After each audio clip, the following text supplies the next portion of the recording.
नमस्ते दोस्तों, आप सब कैसे हो। आशा करती हूँ आप सब लोग बहुत अच्छे होंगे। मैं एक गारी गीत सुनाने जा रही हूँ, आप लोग सुनिए और जैसे लगे कमेंट करके ज़रूर बताइएगा।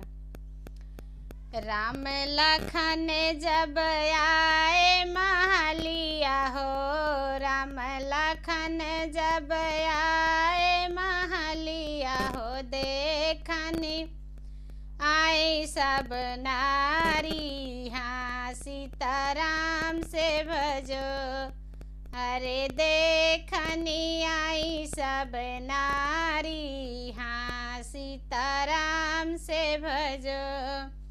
राम लखन जब आए महलिया हो, राम लखन जब आए महलिया हो, देखनी आई नर नारी, हाँ सीताराम से भजो। अरे देखनी आई सब नारी, हाँ सीताराम से भजो। सासु पारो साई सरवखिया मैं हो, सासु पारो साई सरवखिया मैं हो, गाँव सखिया सब गारी, हाँ सीताराम से भजो। अरे देती सखिया सब गारी, हाँ सीताराम से भजो।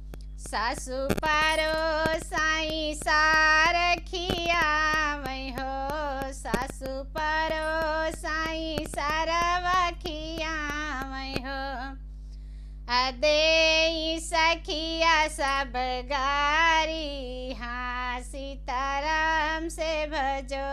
अरे दे सखिया सब गारी, हाँ सीताराम से भजो।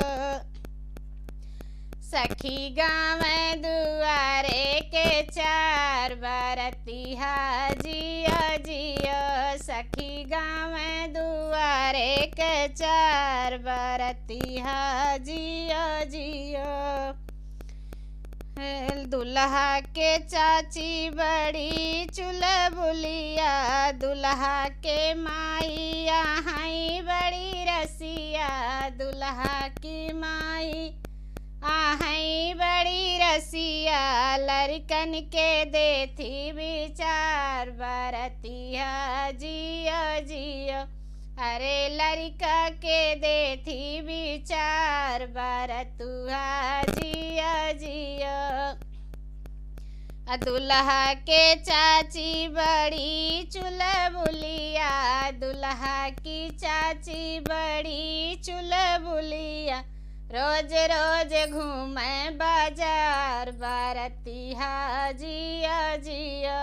अरे रोज रोज घूमे बाजार बरतिहा जियो जियो।